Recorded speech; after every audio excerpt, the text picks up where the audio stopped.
by the judicial systems of the United States. And we brooded about it. We brooded about his civil rights. We really went through all the discussion. And we published the story, and I really hoped something would happen. And I thought it was a devastating, so I never want things said about me that I said about him. And fully 1/3 of the mail I got a lot of mail on it, but fully 1/3 of the letters were, he's a fixer with unions and movie stars, and he's a sort of probably the highest paid pimp in the world. And he, very bad person.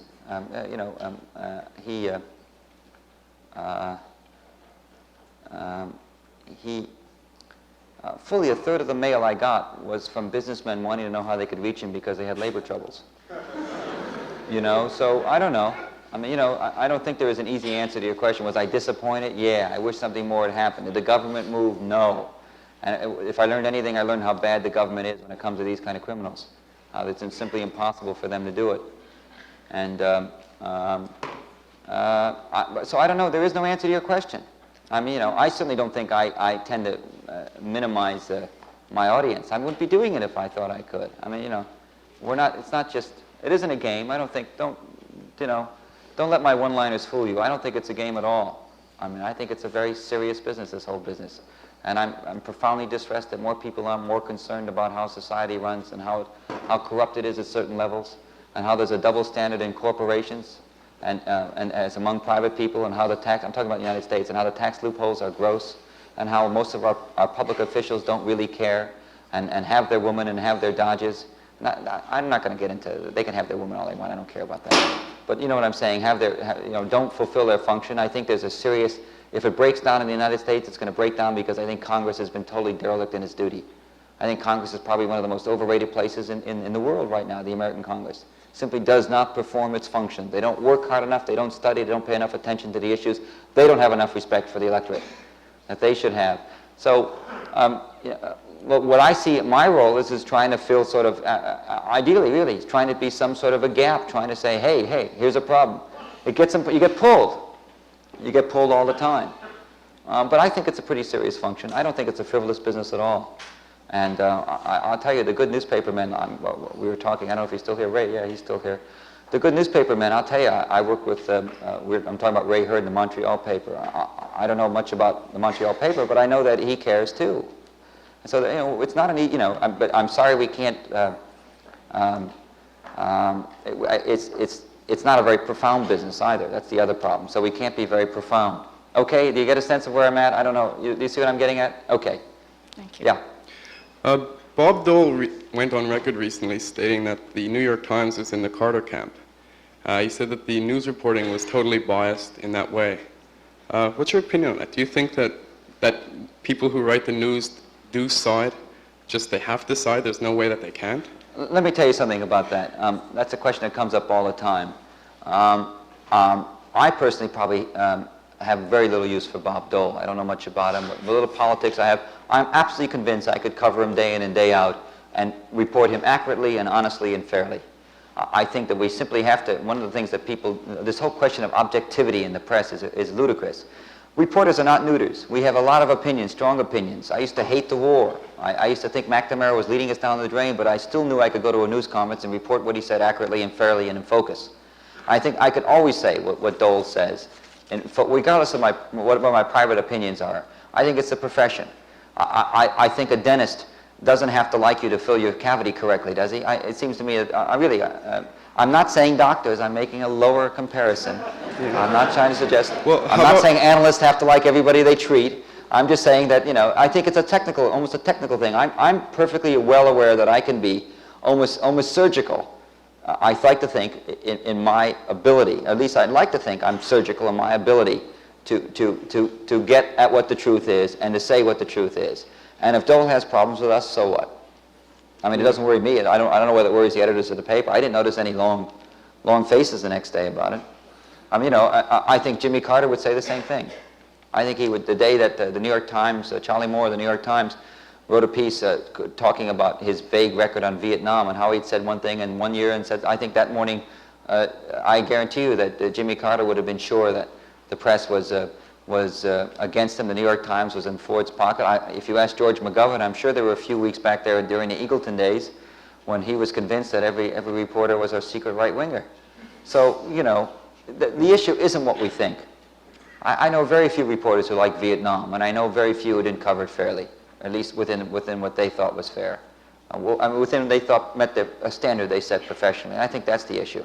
Do you think it's right for the press to concentrate on Jimmy Carter's flubs and stuff, to the Playboy interview, for instance?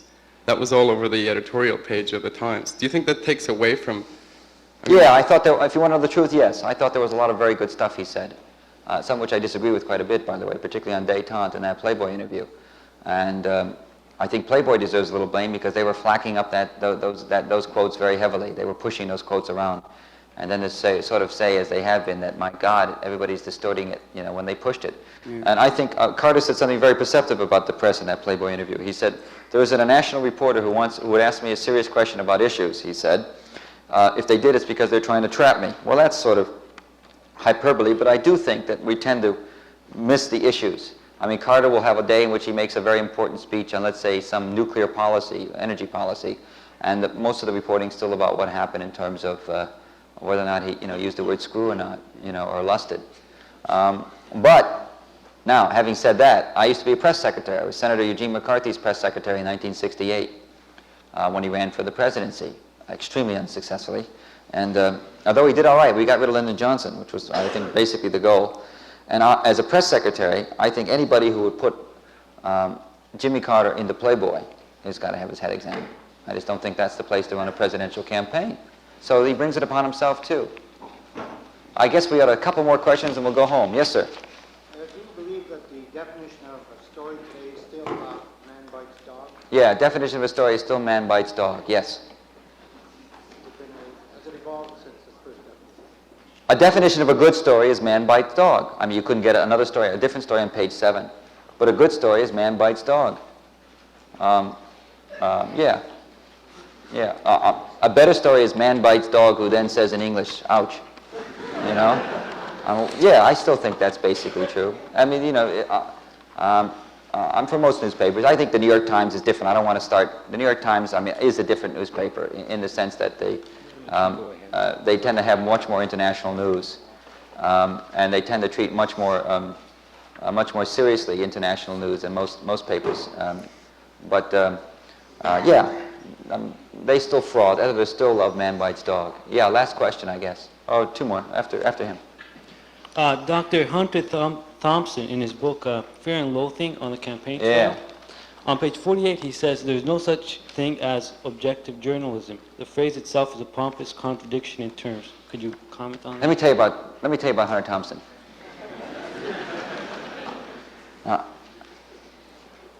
He knocks me out. I'll tell you why. Because here's a man who gets more facts wrong and yet tells more truth, right? Then all these other political correspondents, they go around and they get every fact right and they don't tell the truth about what happened on the campaign. His book told the truth he invented stuff, you know. And yet, as somebody who'd been involved, I thought there was a lot of truth in what he wrote. You know what I'm talking about? Factually, absolutely zonkers. But truth, yes. Now, that's my answer to that question. Jack Anderson is suing President Nixon or ex-President Jack Nixon. Anderson and his vast horde of public relations men. Right, he's suing them for $22 million. Right. For a credibility lawsuit. Could you comment on that too?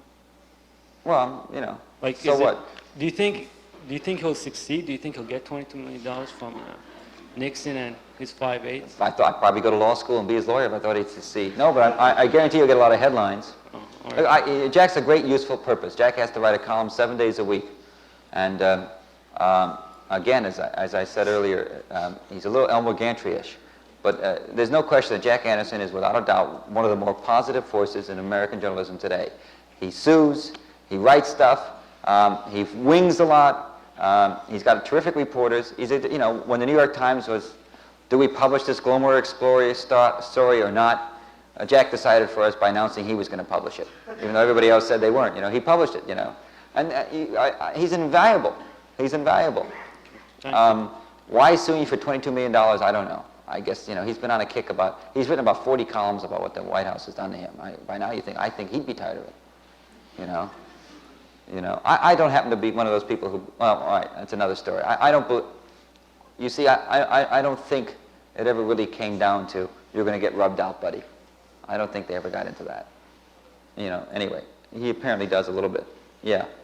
Without the depth provided by print, how can you get the message across on these issues in television, given the time constraints? Can't do it. What are the implications that we're not able to do it? It would be a bunch of zombie robot idiots, because that's all most people watch. It's not an implication, it's probably a fact. So it goes. You got one good reporter, one of the best reporters just got fired. I mean, Dan Shore. Another guy who isn't bad is Mike Wallace, who doesn't do much news anymore. I think television news is strictly non-news. I call it the non-news news. It's good. I like to watch the pictures. It's good. President Ford said today, and so at a meeting in the White House, not he hunkered in the house for another day, in the Rose Garden, and image is what matters. And that's not my department. I don't worry about that too much. But it is a grave problem, no question. Goodbye. I think it's a. Oh yeah. Oh, I beg your pardon. Last question. Yes. Last year there was a strike at a Montreal newspaper called Le Devoir, and one of the union's major demands was that the reporters union have a right to participate in editorial decisions and some management decisions.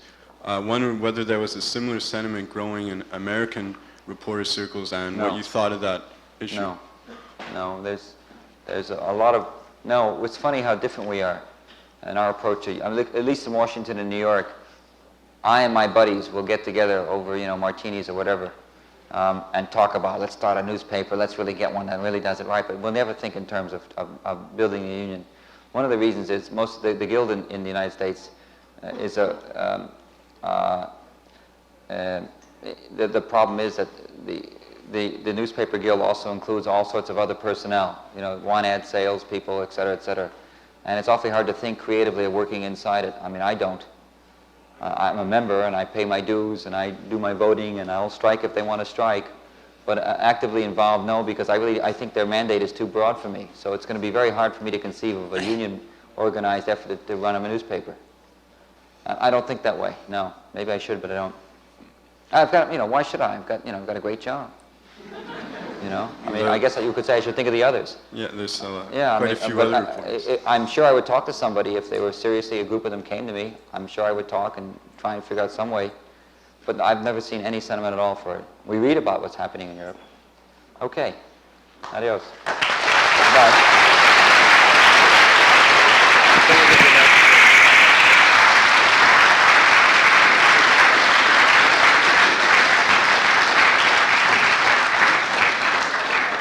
I think with that round of applause, you've said just about everything I want to say.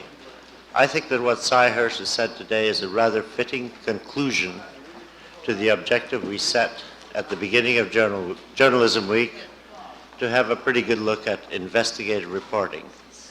In closing, I should like to thank two people, Ray Hurd for coming up to introduce Cy, and Cy himself for coming up and standing before the flag. Thanks to both of you.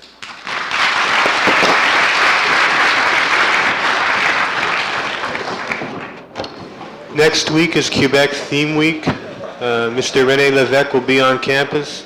The posters are up. We'll be showing the movie Les Hordes Tuesday afternoon. It's about the October crisis. Obviously, the emphasis is moving closer to home. It's being put on by the Art Students Association, and just keep on watching for the posters. Thank you.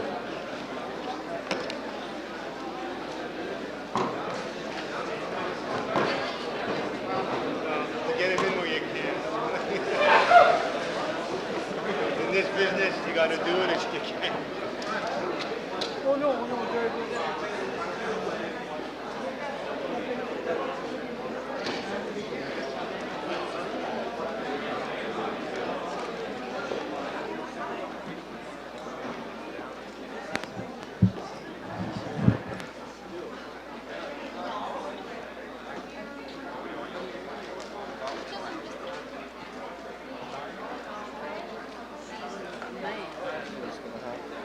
Where? The guys in the yeah. I don't think they're gonna go into it. Those guys want to do it in front of